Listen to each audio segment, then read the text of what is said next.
kinds of things going on. Good afternoon, everybody.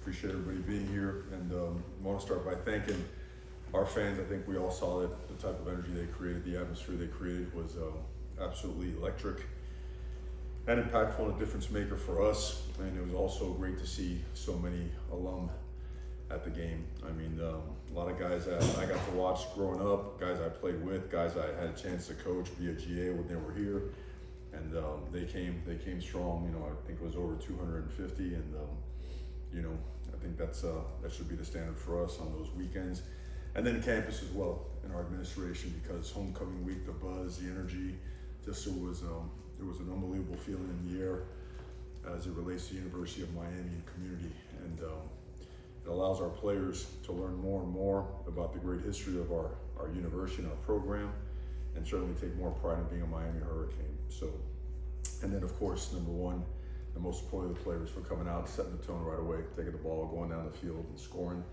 and taking control of the game and winning in a rivalry game that we always know how important that is for us, for our players, our alumni, our fan base. It's as important as it gets, and they went out and they got it done, and proud of them for that. So that being said, questions please. Mario, a couple things is, are there plans for, I would assume, anyone who wants to go can, but are there plans for the entire team to be with Mark for the services? Yes, sir. To the point you made about Saturday night now about the atmosphere, everyone knew this game would be a sellout, obviously. It had, I mean, everybody was on red alert for a big game. Everyone knew that. How do you continue that same energy, even if the crowd is 66,200 for Saturday? Well, it's, you know, Miami loves a winner, always has, and I think it's a town that you look at in history, all the different teams, franchises that have played here. It's the coaches that have had success. They were tough SOBs, and they worked like absolute maniacs to produce a winner.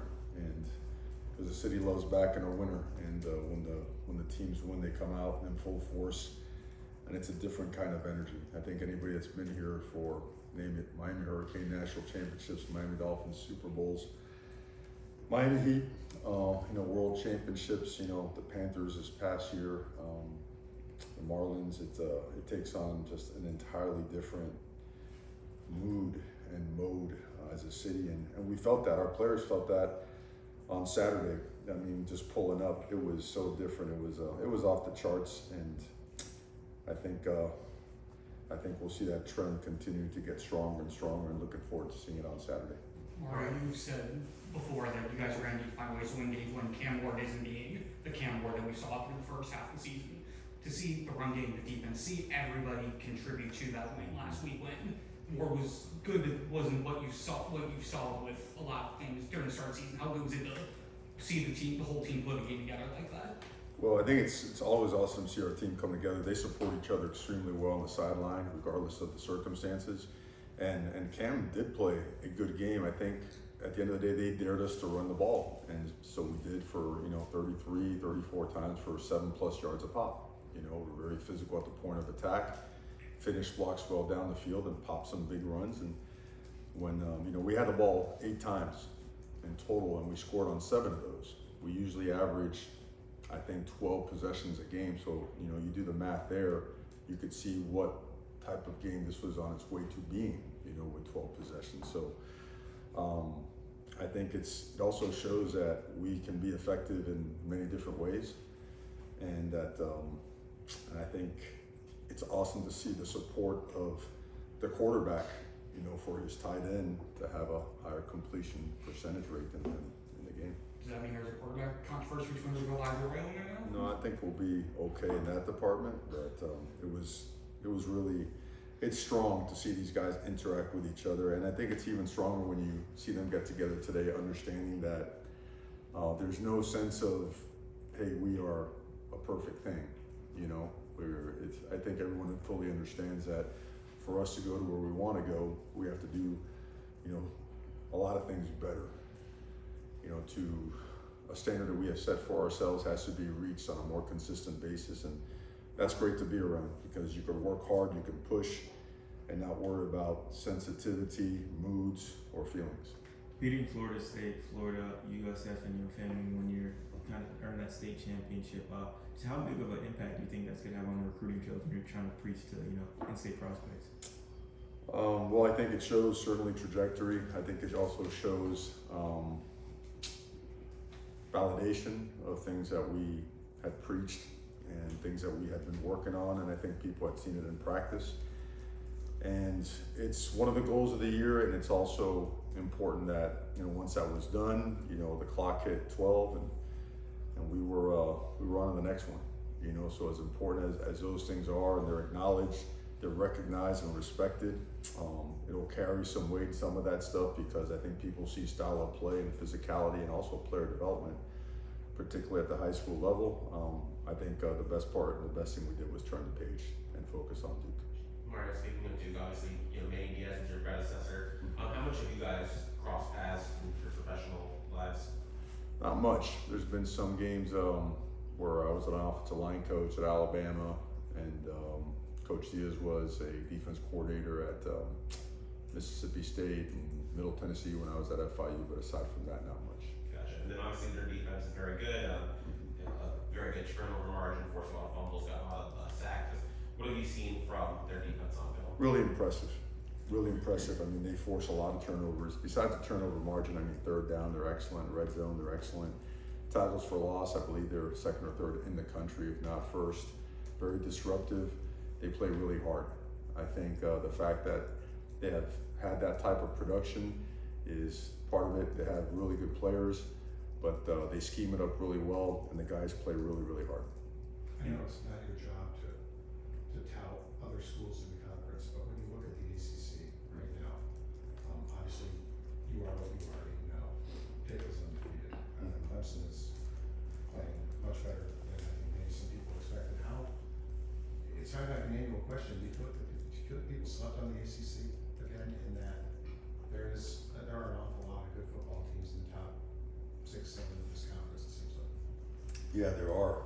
And I think I used to see that from afar. Like certain coaches were recruiting certain players and building the foundation of their rosters and whatnot. And you see some heavy talent at the quarterback position in the trenches, which I think is very underrated. I don't think enough trench players get enough credit in this conference. And then you see some of the explosive playmakers on both sides of the ball. It's this league is having a strong year. We'll continue to get stronger. I know that the investment, by the commissioner and the powers that be has been excellent. And it's good. And you know what? I think teams will continue to have opportunities, but as you know, our focus will always be one program only. But to your point, yes, sir. You've been at places in the past where teams have successfully navigated the month of November. What are the traits of those teams that are able to do that? Internally driven. They're just self-motivated. Appetite for betterment. Just they're restless, man. They don't care about anything. They don't take any time to waste on social media. They don't really spend any moment they can invest in watching film on talking about rankings or ratings or none of that stuff. They're restless, they're pissed, they're upset, they just want to get better, they stay mad. And again, that positive anger, that stuff burns clean, and I think we're trying to acquire that type of a DNA, and we've got to keep working on it and get it better and better. Mario, this will be the first time that not only two Cuban Americans will face each other as head coaches, but two assistant head coaches will be in different sidelines. I know your parents will be very proud of it, your generation. What do you have to say about that? I mean, obviously, I'm proud of my heritage. My parents were the best thing in the world. They were the toughest SOBs I've ever been around, and thank God they were. I think football is the greatest sport in the world, and I think there's no discrimination. It doesn't matter where you come from, what you look like, the color of your skin, your ethnicity, your language, your hairstyle. If you work your tail off, and if the right opportunity hits you, you get a chance. and I'm grateful for the opportunities that Coach Mirabal and I have received throughout the years. You know, I know Coach Infante really well. You know, he was a tremendous friend and ally when I was at Rutgers University, my first Power 5 job. So I think, I think even more important than that part, I think that we need more people that are good for young people, if that makes sense. So when it comes to coaching and stuff like that, man, wherever and however they come, we just need great ones to keep mentoring and leading our young people to be the best they can be. You could speak for probably an hour on this topic, but I've never asked you this, I apologize, I'm sure you've been asked before. How is Alex Mirabal what he is? I mean, how quarterbacks, they can be great quarterback coaches, kickers, no kicking. He is not a 6'5", 330-pound offensive lineman type individual. How has he been this excellent for this long, teaching that's your skill? Yeah, I mean, I've known him when we were teammates in high school, and none of that stuff ever matters. It didn't matter when he was a player on our offensive line back in the day. And I mean, at the end of the day, he's, from the professional standpoint, he's the best human being I know and the best teacher I know. And I think if you ask our players, they'll tell you the same thing. His presence, his knowledge, his humility, his ability to change people's lives in a positive way and impact others is just different. And there's no ego involved, Headstrong like an offensive line coach should be, I mean, a guy's gonna bring it every single day, but it's a battle, to try to beat him to the office. It's the one guy that, man, just different, one of a kind. One of a kind. Is he, I know you have many sounding boards in the profession, but is, in a moment where you just need clarity on something, is that the first guy you think of that you turn to? Absolutely. Absolutely. Mario, a key message, or what strides have you seen him make this year, especially since he's playing more inside and outside? How have you seen him progress as the season's gone along? Unselfish, selfless. I mean, his sack on 4th down, if you take a look at that rep, the way he dips and rips and comes out of it, and he's getting held and tugged and pushed, and he still finds a way to wrap up the quarterback and get him to the ground with, Tyler Barron jumped on that as well. And that just is an example of the way he plays. He has great pad level, super smart. He can play every position, and he does. And he's done it, again, unselfishly, because he predominantly spent his time at the edge, playing both the jack position, and the field end position. But he's so versatile. He's got so much power and explosiveness, and his body weight he's up 285 plus.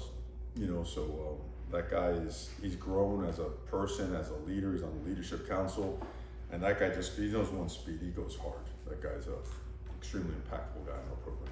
Coach, over the last 2 weeks, Damian Martinez has kind of really shown out. Just what do you think is different, or anything about him these last 2 weeks?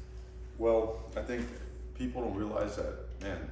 Again, he was kind of a late signee addition, and he never had a chance to really spend a lot of time with us till camp. And I know he's got a lot of experience, but it's still a different scheme. It's still a different language. It's still different verbiage. The guys were messing with him, saying, "Hey, felt you were wearing your Oregon State uniform the other night." And that's why he came out the block so hot. But he's a student of the game, and he's now really fully feeling and understanding what we're doing, and he's running hard. He's running angry. And I think his relationship with Mark Fletcher and the rest of that offensive line, and the rest of the offensive line as well, but the rest of that running back room and his coaches, I think he's just ready, man. He's ready to explode, and the opportunity was there. It was awesome to see him take off like he did. You've been asked a couple of times about Michael Irvin being on the sideline, and Saturday night was obviously kind of who's who of Canes football, Ray Lewis, and everybody. Basically, how valuable is that they are literally one step away from getting in a guy's ear and helping? I don't know if volunteer assistant coach is a legal term, but Yeah, compliance is back there. You better watch out, man. They, some of those guys look like they can still play, and probably can. You look at the old games back in the 80s and 90s. Look at that sideline, how littered it was with real deal dudes, like into it, passionate, love Miami, bleed orange and green dudes, and how much of a an attraction that was, as a player, I wanted to, it was, you know, I used to kill to get over here and watch these guys go at it. So, and we had, I don't know what the count was for recruits that were there, but it broke every and all records that we've ever had. They got to see that. So they got to witness a great game, great atmosphere, the brotherhood, all the things that we all know Miami should be all the time. So it was a great step in terms of progress in that direction. And those guys there, and I know they're busy, man. They all got, you know, separate, you know, different things going on in their lives, but the more we could have them here, the better. And, you know, we're looking forward to seeing them again week after week. When you took the job, when you talked about getting Miami back, that broad term back to everything that Miami was, how important is that part of it, to have the alumni play, not just a FaceTime role, but a significant role in molding, mentoring, teaching, that sort of thing? Yeah, they, in essence, in the community and out and throughout the rest of the country, they have to lead the charge. They have to take a couple of, whatever many years it was, I won't get into that, but they have to spearhead the whole, like, hey, this was always an unbelievable brotherhood, and that's what made it what it was. And so it's 2024, we're not gonna go backwards, we're gonna go forward, tighten this thing up and bring everybody together so that people understand that when Miami comes together, it's unbreakable. So really, really important, significant. Wesley left the game on an injury late in the game on Saturday. I don't think he came back in. Is that something serious or just something you can return from this week? Wesley is full go 100%. What do you like about the way Zach Carpenter's handled the job through these first 8 games? That guy is rugged, that guy is tough, and that guy is super intelligent. That guy made some calls on Saturday. You know, you saw some of the stuff we did in the open sets and guys coming back inside the box or whatnot, how they rotate their coverage and slid a guy over or whatnot. So you have to, you know, he's like the traffic cop. He's got to sometimes point things, run past, whatever it may be. And he was on point with his IDs to a different level and made some adjustments that allowed us to pop some big runs and have some really good success on most of our protections. So he's been invaluable, and he's fun to be around now. He is like he's a throwback. You know, Zach likes to mix it up, man. That guy would play till you turn off the lights and send him home. He's that type of a player. A few more to go.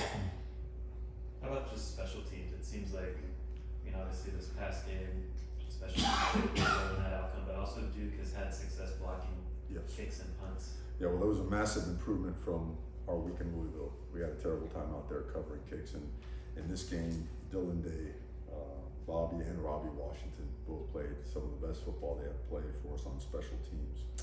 Darius Hayes was outstanding. Zaquan Patterson was great. Bobby Pruitt, all those guys made a tremendous difference. You know, the way we covered kicks, and not only was it one hat to the ball, it was more than even our snapper, you know, Mason, he did a great job getting down there, and him and I believe Dylan and Robbie just converged on that one punt. We punted once, and they got the guy down really almost for all. I think it was a loss of one or whatnot. So tremendous improvement in that area. You referred at the outset to players Saturday night helping them learn more about this place and the history. You didn't. Is it true that in '88, I think when you got here, you didn't need that as much as they do because it was right in the midst of a dynasty? And what is the difference, do you think, between those two experiences? It's a big difference. I walked into a locker room that was led by some monsters. I mean, monsters of the game, you know, good people. I mean, being a freshman, because the level of competition was borderline terrifying because of how good they were, how physical they were and whatnot, and you go out there to practice and you get beat up pretty good playing football, you know, but within 2 or 3 weeks after earning your stripes, these guys would take you in and put an arm around you and say, hey man, you know, you're a hurricane or blood. And I think that took care of itself. I mean, there's a gap historically like what Miami has gone through. You've got to reteach those principles without taking your guys backwards mentally. You know, it's all forward thinking while understanding the importance of what this place was built on. And I know there's a lot of unbelievable moments, and there's a lot of energy and hype and everything else, but this place was built on a lot of hard work. Like hard work and tough ass sons of guns that just went at it every single day. Guys that refused to lose. And guys that really didn't care about the outside world or any other teams. They weren't concerned about all that nonsense. They just want to work and get better and win. And that's what we look for now. There's certainly more community service opportunities nowadays, so our guys are really out there in the community. So as much as our community gets to know more about local guys like Ruben Bain, Wesley, Mark Fletcher, you know, Ray and all those guys, they also get to meet guys like Cam Ward, David Martinez, you know. They get to see guys like Zach Carpenter, Francis Mainoa contributing. So that part of it is just as important as any part of the rebuild. Thank you, Coach. Thank you.